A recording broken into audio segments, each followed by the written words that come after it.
அனைவருக்கும் வணக்கம் சொந்தங்களே. நாட்டையே உலுக்கின கரூர் பெருந்துயரத்தை பத்தி தான் இன்னைக்கு நாம பார்க்க போறோம். தவிக தலைவர் விஜய் அவர்களுடைய பரப்புரை கூட்ட நெரிசல்ல சிக்கி கிட்டத்தட்ட 40 பேர் உயிரிழந்தது, எப்படி நடந்தது என்ன அப்படிங்கறத இந்த வீடியோ வாயிலாக நம்ம பார்க்க இருக்கிறோம். கரூர் வேலுச்சாமிபுரத்துல விஜய் பரப்புரைக்கு வந்த போது இருந்த அந்த கொண்டாட்டங்கள் எல்லாம் அடுத்த சில நிமிஷங்கள்லயே மீளா துயர்ல போய் முடிஞ்சது. கரூர்ல தவிக தலைவர் விஜயோட பரப்புரை கூட்ட நெரிசல்ல சிக்கி 40 பேரை நாம இன்னைக்கு இழந்திருக்கோம் தான் சொல்லணுங்க. நாட்டையே சோகத்துல ஆழ்த்தி இருக்கு. 15 நிமிடத்துல முடிந்த விஜய் பரப்புரை சம்பவத்துல என்ன நடந்திருக்கும்? நாமக்கல் பரப்புரையை முடிச்சிட்டு கரூர் வேலுச்சாமிபுரம் பகுதியில அவருடைய ரசிகர்கள்லாம் அந்த பகுதியில திரள தொடங்கினாங்க. ஆனா நாமக்கல்லையே விஜய் அவர்கள் 3 மணிக்கு தான் பேசினார் அப்படின்றதுனால கரூர் பரப்புரை தாமதமாகிக்கிட்டு இருந்துச்சு. அதனால தொண்டர்கள் வருகையும் அதிகரித்த வண்ணம் இருந்தது.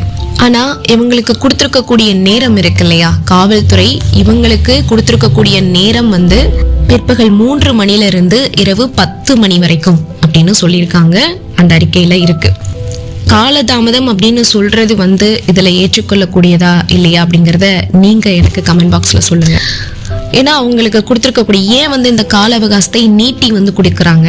ஒரு 2 மணி நேர கால அவகாசம் அவங்க கொடுத்திருந்தா அந்த நேரத்திற்குள்ளாக அவங்க வந்துட்டு போறதுக்கு பிளான் பண்ணிருப்பாங்க இல்லையா, அதற்கான அந்த திட்டம் போட்டிருப்பாங்க. ஆனா பிற்பகல் 3 மணில இருந்து இரவு 10 மணி வரைக்கும் அவங்களுக்கான கால அவகாசம் கொடுக்கப்பட்டிருக்கு. அதனாலதான் அவர், நமக்கே தெரியும் அவ்வளவு கூட்டத்தை கடந்து வரும்போது கொஞ்சம் காலதாமதம் ஆகதான் செய்யும் இல்லையா. அப்ப இதுல பார்க்கக்கூடிய ஒரு விஷயம், 3 மணில இருந்து அவர் 10 மணிக்குள்ளாக எந்த நேரத்தில் வேண்டுமானாலும் அவர் வரலாம் அப்படின்றதுதான். ஒரு கட்டத்துல பாத்தீங்கன்னா கட்டுக்கடங்காத கூட்டம். உங்களுக்கு அந்த வீடியோ பார்த்தாலே தெரியும். அவ்வளோ கூட்டம் கூடி நிற்கும் போது நிற்க கூட அங்க இடம் இல்லாத நிலையில அந்த குறுகலான அந்த இடங்கள், கட்டடங்களா இருக்கட்டும் மரங்களா இருக்கட்டும், இப்படி ஆபத்தான வகையில தொண்டர்கள்லாம் ஏறி நிக்கிறாங்க. அதனால அவங்களோட பாதுகாப்பு கருதி 6 மணிக்கு என்ன பண்ணிருக்காங்கன்னா மின்சாரத்தை துண்டிச்சிருக்காங்க அப்படின்னு சில தரப்பு சொல்றாங்க. ஆனா விஜய் அவர்கள் பேசும்போதுதான் அந்த ஜெனரேட்டர்ல அந்த ரூம்ல அதை நிக்க முடியாம அந்த இடத்துல ஒரு அறையில வச்சிருக்காங்க. அந்த இதை பாத்தீங்கன்னா பொதுமக்கள்லாம் என்ன பண்ணிருக்காங்கன்னா, தொண்டர்களா இருக்கட்டும் பொதுமக்களா, அப்பாவி பொதுமக்களா இருக்கட்டும், அவங்க எல்லாருமே நம்மள நெரிக்கிறாங்களே, கூட்ட நெரிசலா இருக்கே அப்படின்னு சொல்லிட்டு அந்த நெரிசல்ல மாட்டிக்கிட்டு நிக்க கூட இடமில்லாத ஒரு சூழல், மூச்சு விட கூட சிரமப்பட்டிருக்கக்கூடிய ஒரு சூழல். அங்கே பள்ளம் வேற இருந்திருக்கு. இப்படிப்பட்ட நேரத்துல அங்க ஒரு ஜெனரேட்டர் வச்சிருக்காங்க. அது மூலமா மின்சாரம் இருந்திருக்கு. அந்த ஜெனரேட்டர் ஒயரை மேபி மிதிச்சிருக்கலாம். அதனால கூட மின்சாரம் துண்டிக்கப்பட்டிருக்கலாம் அப்படின்னு கூட நிறைய பேர் சொல்றாங்க. கூட்டத்துல பாத்தீங்கன்னா ஊர்ந்தபடி போன, அதை தான் நான் சொன்னேன் இல்லையா, அவ்வளோ கூட்டம் 27,000 பேர், அதாவது 3,000 பேர் தான் நிக்கக்கூடிய ஒரு கெப்பாசிட்டி உள்ள அந்த ஒரு இடத்துல 27,000 பேர் நின்னு பார்க்கிறாங்க. சரிங்களா, முதல்ல அந்த இடத்தை கொடுத்ததே ஃபர்ஸ்ட் தப்பு. இதுதான் நான் என்ன கேட்டா நான் சொல்லுவேன். கூட்டத்துல அப்படியே ஊர்ந்தபடிதான் விஜய் அவர்கள் அந்த பரப்புரை வாகனம், விஜய் அவர்களுடைய பரப்புரை வாகனம் மெல்ல மெல்ல மெல்ல மெல்ல ஊர்ந்து ஊர்ந்து ஊர்ந்து எங்க வந்திருக்கு, இரவு 7 மணிக்கு வேலுச்சாமிபுரத்துக்கு வந்திருக்கு. விஜயோட வாகனத்திற்கு முன்னால 6 வாகனங்களும் விஜய் வாகனத்தை தொடர்ந்து 15க்கும் மேற்பட்ட கட்சி நிர்வாகிகளின் வாகனங்களும் உள்ள நுழைஞ்சப்பவே தள்ளுமுள்ளு ஏற்பட்டு கூட்ட நெரிசலுக்கான அறிகுறி தென்பட்டிருக்கு. ஆனா இந்த சம்பவத்தை நேர்ல பார்த்திருப்பாங்க இல்லையா, இத நேர்ல அனுபவிச்சிருப்பாங்க இல்லையா, அவங்க எல்லாம் என்ன சொல்றாங்கன்னா 10 ரூபாய் பாட்டிலு அப்படின்ட்டு விஜய் அவர்கள் இந்த செந்தில் பாலாஜி அவங்க எல்லாம் குறிப்பிட்டு பேசும்போது, அதை இவங்களேன்னு குறிப்பிட்டு பேசல, 10 ரூபாய் பாட்டில் அப்படின்னா கரூர் என் கோட்டை அப்படின்லாம் செந்தில் பாலாஜி சொல்றாங்க. எல்லாரோட அந்த ஒரு விஷயமே செந்தில் பாலாஜி தான் இதுக்கு காரணமா இருப்பாரு. ஏன்னா அந்த ஆம்புலன்ஸ் போய் அட்மிட் ஆகுறதுக்குள்ள அந்த பாதிக்கப்பட்டவங்க அட்மிட் ஆகுற அந்த 10 நிமிஷத்துல எப்படி செந்தில் பாலாஜி அவர்கள் அங்கே அந்த மருத்துவமனைக்கு, அரசு மருத்துவமனைக்கு வந்திருக்க முடியும்? இது ப்ரீ பிளானடாக இருக்கக்கூடிய அந்த ஒரு விஷயம். அப்ப முன்னாடியே இந்த சதி தீட்டம் தீட்டப்பட்டிருக்கு அப்படிங்கிறது பொதுமக்களுடைய கருத்தாக, அவங்களுடைய வாக்குமூலமாக இருக்கு. வாகனங்களுக்கு அப்ப அந்த சமயத்துல அங்க பாத்தீங்கன்னா அந்த வாகனங்களுக்கு வழிவிட தொண்டர்கள் ஒதுங்க முடியாத நிலையில ரொம்ப குறுகலான இடங்க, அந்த குறுகலான இடத்துல 27,000 பேர் நிக்கிறாங்க. அந்த 27,000 பேர்ல அந்த வாகனம், அதாவது ஆம்புலன்ஸ் வந்து போறதுக்கு எப்படி வந்துட்டு இடம் இருக்கும்னு நீங்க யோசிக்கிறீங்க? சரி, அந்த பரப்புரை வாகனமே வருதுன்னு வைங்களேன், அந்த இடத்துல எப்படி வந்துட்டு அலை மோதிக்கிட்டு இருக்க கூட்டத்துல 2 ஜெனரேட்டர்கள் வச்சிருந்த அந்த தடுப்புகளை உடைச்சு அதை விழுந்து விஜய் வர நேரத்துல மின்சாரம் துண்டிக்கப்பட்டு ஒரு பகுதி இருள்ல மூழ்கிடுச்சு. அதுக்கு காரணம் வந்துட்டு பாத்தீங்கன்னா யாருமே கட் பண்ணலைங்கிறதா சொல்றாங்க. அந்த வீடியோவை நானும் பார்த்திருக்கேன், நீங்களும் வலைதளத்துல வரும் பாருங்க.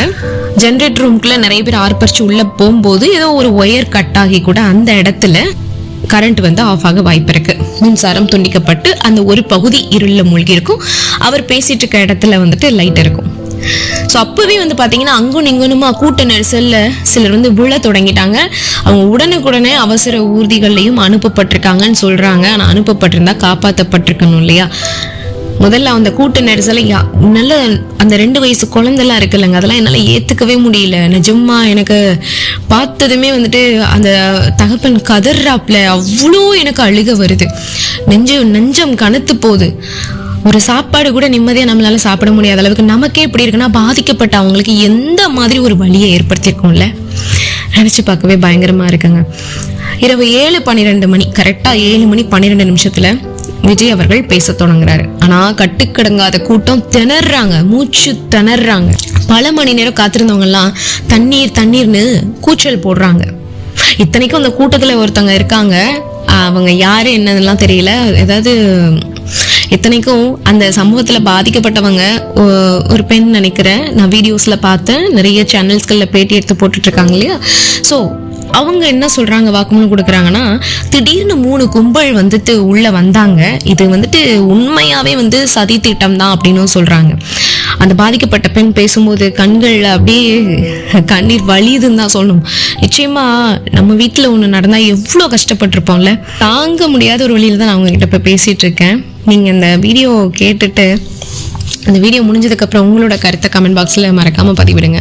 எல்லாருக்குமே ஒரு ஆசை பாசத்தோட தானே நம்ம வந்துட்டு போவோம், பார்க்கணும். விஜய் அவர்களை நடிச்சிருக்காரு படத்துல, எல்லாருக்குமே விஜய் அவர்களை பிடிக்குது. ஸோ அந்த ஒரு ரசிகர் அப்படிங்கிறதுனால நாங்க இப்போ வந்து இப்போ பாக்குறோம். எங்க குழந்தைங்களை அந்த மாதிரிலாம் குழந்தைங்களை கூட்டு போறது ஃபர்ஸ்ட் மிகப்பெரிய தவறு. அவர் என்னதான் ரசிகர், அவர் என்னதான் அவ்வளோ பெரிய நடிகரா இருக்கட்டுமே, முதல்ல உங்களை நீங்க பார்த்துட்டு தான் அதுக்கப்புறம் நீங்க அவங்கள பார்க்கணும். அவங்கள டிவியில பார்க்க கூடாதா? நியூஸ்ல தான் போடுவாங்க, லைவ் பக்கத்துல காட்டுவாங்களே, நீங்க அங்க போய் சிரமப்பட்டு தான் பார்க்கணும் அப்படிங்கறது வந்து கிடையவே கிடையாதே. அவருமே அதைத்தான் வலியுறுத்துற, பெண்கள் குழந்தைகள்லாம் கர்ப்பிணி பெண்கள் யாருமே வராதிங்க அப்படின்னு தானே சொல்லியிருக்காரு இல்லையா? சரி, இத்தனைக்கும் என்ன சொல்றாங்க அப்படின்னா, அந்த 3 கும்பல் வந்துட்டு வந்தாங்க. 3 பேர் கொண்ட அந்த கும்பல் வந்து வந்தாங்க. அவங்க வந்ததுக்கு அப்புறம் தான் இந்த மாதிரியான விஷயங்கள் நடந்தது அப்படிங்கறத அந்த பெண்மணி பதிவிட்டிருக்காங்க. அதை நான் பார்த்துட்டு தான் நான் பேசுறேன். எந்த ஒரு விஷயத்தையுமே யார் மேலுமே இவங்க தான் அக்யூஸ்ட் அப்படின்னு நம்ம சொல்லிட முடியாது. எந்த ஒரு விஷயத்தையுமே தீர விசாரிக்கிறதா ரொம்ப ரொம்ப ரொம்ப உண்மையான அந்த ஒரு முடிவை வந்து நம்ம நோக்கி போறதுக்கு கரெக்டா இருக்கும் இல்லையா? சரி, விஜயோட கவனத்தை ஈர்க்க பாட்டில்கள், காலணிகள், இதெல்லாமே செருப்பு, பாட்டில், இது எல்லாத்தையுமே அவங்களோட வாகனத்தை நோக்கி எறிகிறாங்க. அது கவனத்தை ஈர்க்க மட்டும் இல்லைங்க, தவறு. கவனத்தை ஈர்க்கிறது அப்படிங்கிறது வந்துட்டு வேற இல்லையா? எந்த ஒரு தொண்டர், எந்த ஒரு ரசிகர் அவங்களை நோக்கி வந்து அந்த மாதிரி பாட்டில்கள், காலணிகளை தூக்கி எறிவாங்க? சொல்லுங்க பார்க்கலாம். ஹேட்டர்ஸ் இருந்திருக்காங்க அங்க, இதுவே தெளிவா தெரியுது. எனக்கு தெரிஞ்சதுதாங்க. அதனால விஜயே வந்து சில தண்ணீர் பாட்டில்களை வந்து என்ன பண்றாருன்னா, தண்ணீர்னு கேட்ட உடனே அவர் அந்த பேச்சை ஸ்டாப் பண்ணிட்டு கூட தண்ணீர் வந்துட்டு அவங்களுக்கு எடுத்து கொடுக்குறாங்க. பாட்டில்ஸ் வந்து எடுத்து கொடுக்குறாங்க, இந்தாங்க வச்சுக்கோங்கன்னு வாங்கி வீசுறாங்க. ஸோ அதுக்கப்புறம் அவங்களோட பேச்சில் கவனம் செலுத்தும் போது அடுத்தடுத்து பலர் கூட்ட நெரிசல்ல சிக்கி கீழே விழுந்து மிதிப்பட்டாங்க. மிதிச்சு அந்த சின்ன குழந்தைய, 2 வயசு குழந்தைன்னு சொன்னேன் இல்லையா, அந்த குழந்தைய காதுலயே மிதிச்சிருக்காங்க. மிதிச்சு அந்த குழந்தை அந்த உயிர் போகும்போது எவ்வளவு வலிகளை அனுபவிச்சிருக்கோம்ல, நினைச்சு பார்க்கவே ரொம்ப கஷ்டமா இருக்கு. சரி, விஜய் ஒரு புறம் மும்மரமா பேசிட்டு இருக்க, இன்னொரு புறம் மூச்சு திணறி விழுந்தவங்களை ஏத்திக்கிட்டு அவசர ஊர்திகள் ஓயாத ஒளியோட பறந்துகிட்டே இருந்துச்சு. ஆம்புலன்ஸ், எஸ், ஒரு பெருந்துயரம் நிகழ்ந்துட்டு இருக்கிறது கூட தெரியாம தொண்டர்கள் செல்போன்கள்ல படம் பிடிச்சிட்டு இருந்தாங்க. அதே நேரத்துலதான் அந்த தொண்டர்கள் 30க்கும் மேற்பட்டவங்களை மருத்துவமனைக்கு அழைச்சிட்டும் அனுப்பியும் வச்சாங்க. இரவு 7:31 இருக்குங்க.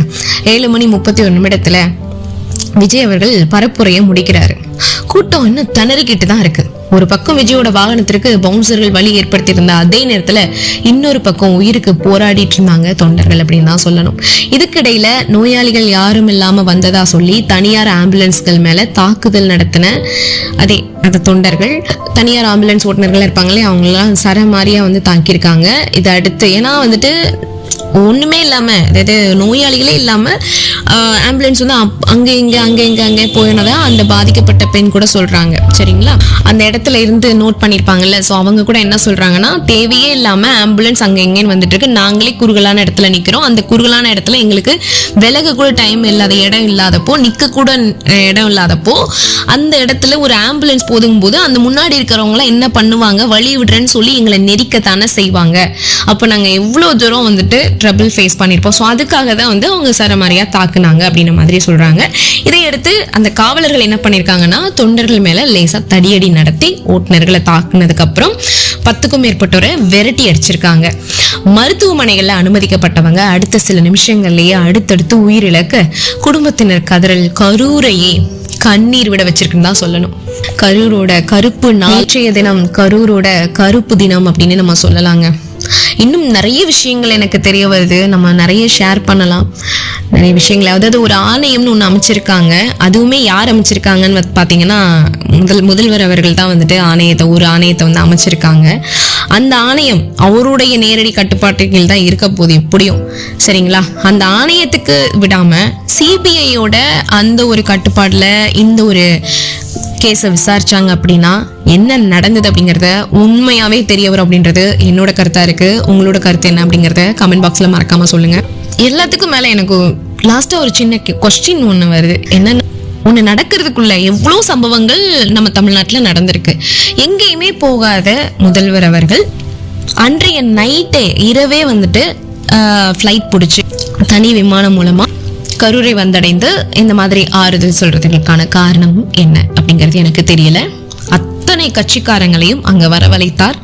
அது மட்டும் இல்ல, ஒரு ஆம்புலன்ஸ் வந்துட்டு உடனே அடுத்து 10வது நிமிஷம் அங்கே செந்தில் பாலாஜி இருக்க காரணம் என்ன எனக்கு புரியல. இந்த வீடியோ பார்த்துட்டு இருக்கீங்க இல்லையா, பாதிக்கப்பட்ட மக்கள் நீங்கள் கரூர்ல இருப்பீங்க இல்லையா, இந்த வீடியோ பார்க்க நேர்ந்ததுன்னா அங்க உண்மையிலே என்ன நடந்தது அப்படிங்கறத கமெண்ட் பாக்ஸ்ல மறக்காம சொல்லுங்க. நாங்களும் இதை பாதிக்கப்பட்டவங்களோட குடும்பத்துல இருந்த ஒருத்தரா நான் பேசுறேன். கனத்த இதயத்தோடு அந்த 40 பேருடைய ஆன்மாக்களும் சாந்தி அடையணும்னு இறைவன் கிட்ட பிரார்த்திச்சுக்கிறேன். இனி இந்த மாதிரி ஒரு சம்பவம் எங்கேயுமே நடக்க கூடாதுங்க. கனத்த இதயத்தோட நன்றி, வணக்கம்.